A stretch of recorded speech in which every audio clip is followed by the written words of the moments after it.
Oh, hello. Come in. Take a seat. And welcome to the Tainted Tavern. Can I get you a drink?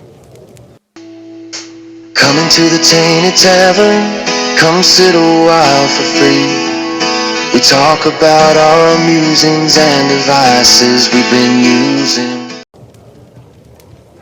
Okay, hello and welcome back to the Tainted Tavern. And today we've got another whiskey review for you. And we're doing a budget whiskey review because we're following on in our series of budget whiskies. We've recently done two single malts from Aldi's. That was in the Glenmarnock range. It was the Speyside and the Highland. We also did a bourbon from Aldi's, which was Samuel Joe or Sam Joe's, I believe, whatever it was called. Let's see how memorable that one was. Now today we are doing not a single malt, but a blended malt. That is a malt whiskey that is made up of different malts from different distilleries, but containing no green whiskies at all. It comes in at 41% ABV and it's sold in Lidl. So I picked this up on Sunday, just on impulse once I was down there because I saw it. It's called Abrachan. It comes in, as I say, 41% ABV. This is priced between the £15 and £20 mark. I think I paid about £70.95 for this. Now, Abrachan is not a distillery. This is a name that Lidl use to brand this whiskey. It's its own brand name. But the Abrachan doesn't pretend to be a distillery at all. Abrachan, this bottle claims, is named after a mythical Scottish monster, or rather a Scotland monster.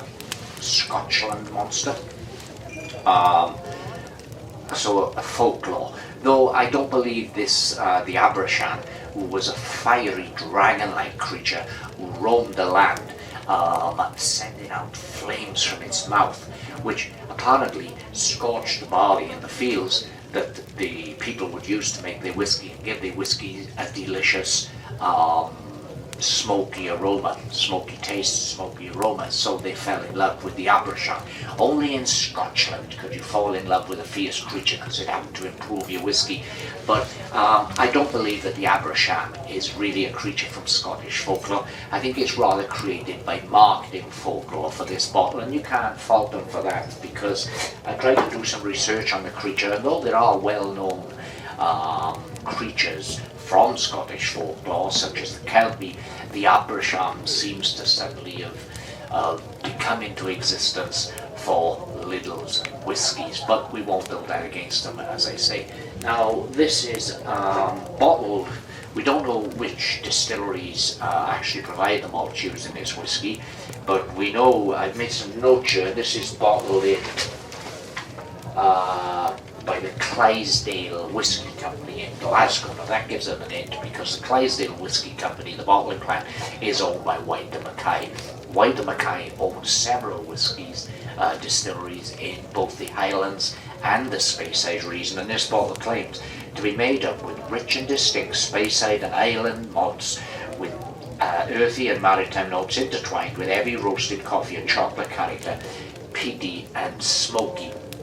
So we know the chances are, and it's an high probability, that the malts used in here come from one or other of the distilleries that are operated or owned by White & Mackay.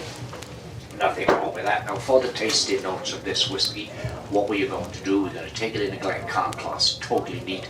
Then we're going to take it with a little water just to see the differences now.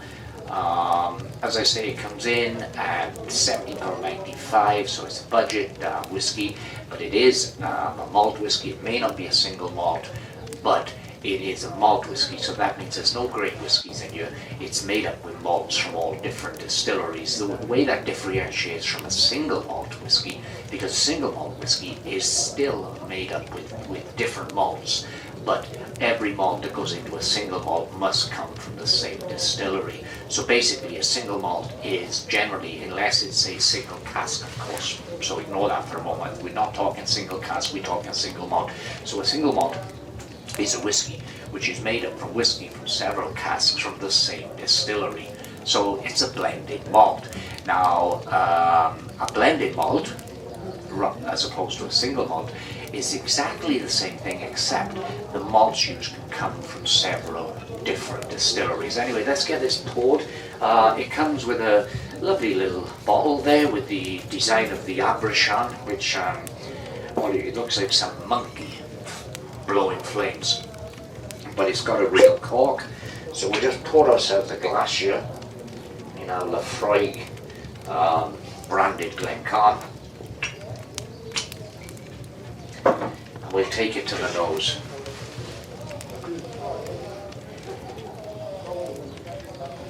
Now you're getting a sherry on the nose, maybe port, which is not surprising because on the bottle it tells us this has been triple mature, initially in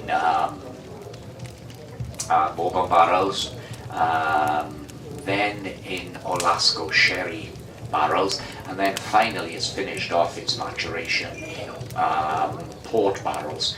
So that's evident on the nose immediately. As I say, it's no age statement, so we know that the minimum age of the malts used in here have got to be 3-year-old. It can't be any less than that, or it wouldn't be Scotch whisky, so 3-year-old. But then you wouldn't expect an age statement in this price range. So yeah, on the nose I think it's sherry, some ethanol, but it's got a very sherry, like a fortified sherry aroma. Let's take it to the palate.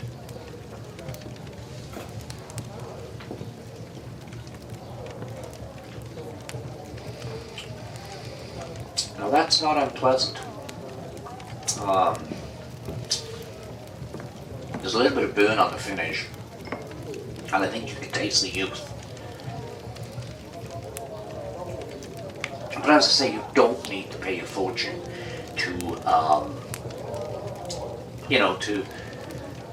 to drink a decent dram. It doesn't need to cost an arm and a leg. And if you're new on your whiskey journey and you come onto YouTube to watch whiskey reviews, then you could quickly soon fall for the illusion that single malts are always better in blends when that isn't necessarily the case, and that expensive whiskies are better than this cheap whiskey, when again that isn't always necessarily the case. You pay for the brand with a really expensive whiskey, and yes, there are some exceptionally good whiskies, but then also are a lot of overpriced whiskies just because they carry a certain brand.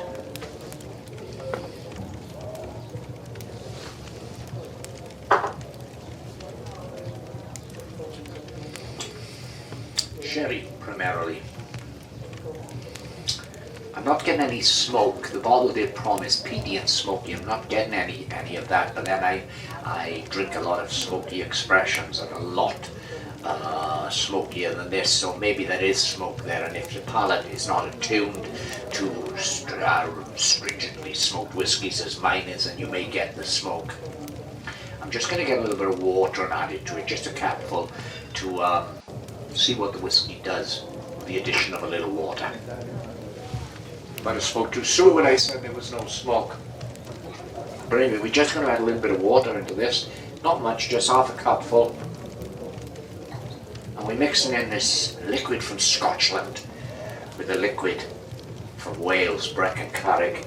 Now, the idea of adding a bit of water to whiskey is that whiskey, even at the lowest ABV, such as this, which is 41%, I mean the lowest it can be is 40%, but even at 40%, the ethanol, it can act as a prism, and it can block a lot of the flavours, a lot of the nuances of the whiskies. So the addition of a little water, which most whiskey experts will do, will allow the drink to open up, and it will allow the experience of the nuances, the complexity of the whiskey to become fully evident. So let's allow the water to do its little thing for a moment. We'll check the legs on this. The legs are nothing to write home about. They are there though. I can see it slowly smearing down the glass, but they're not as thick as you would get from a real high quality and longer aged malt whiskey, single malt, blended malt, or even a plain blend with a lot more age. you would get thicker legs and a more substantial mouthfeel.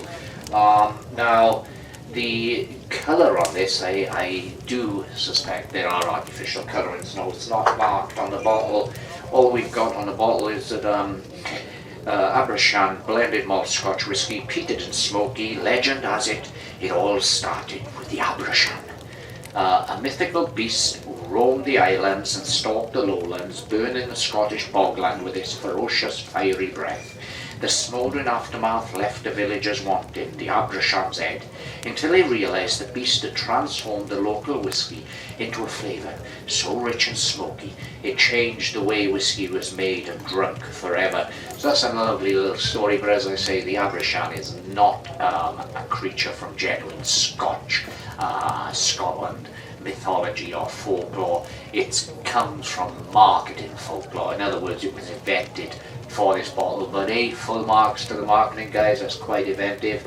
It gives it a sense of timelessness, that, you know, it's kind of a whiskey that's got traditions stretching way back when it hasn't. As I say, I believe that most of the spirit in you comes in one form and another from one or other of the White and Mackay operations, but that's not a downside. So to the nose after the addition of water. A lot cleaner. Some fruit now, perhaps figs. Still that sherry port kind of aroma heading forward.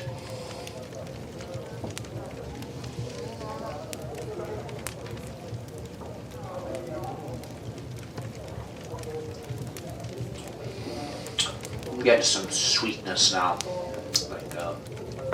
like a shortbread kind of taste.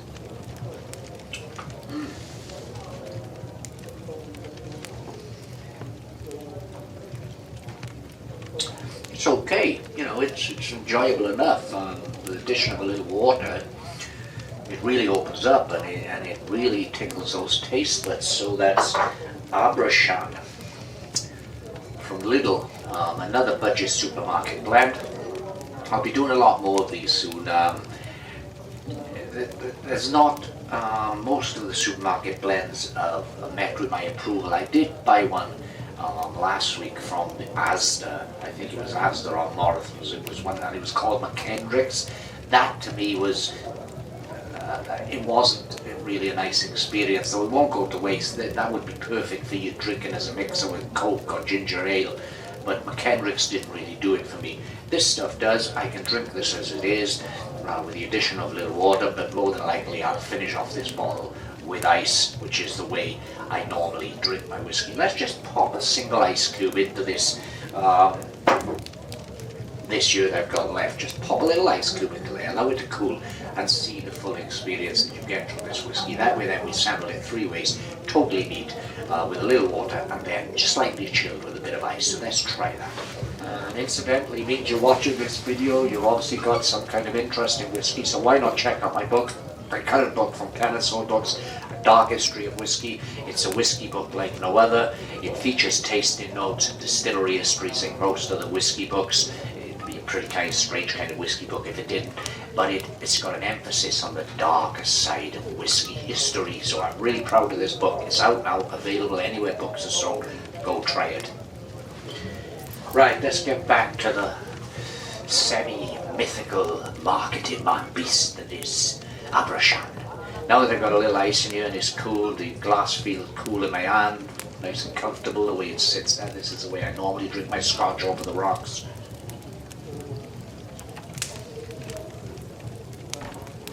Yeah, that's perfectly acceptable, drinkable, sippable.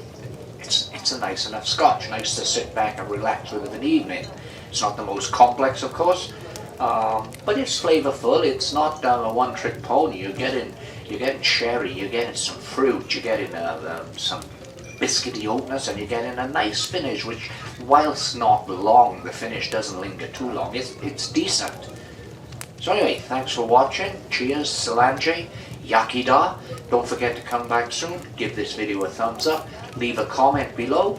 If you want to mention any budget blends that you think I should try, that you'd like to see me review on this channel, or have you drunk Abrachan. If you sampled the mythical fire-breathing beast, let me know what you thought. And of course, if you haven't already, then please subscribe to this video. So cheers, yakida, salange, bye bye.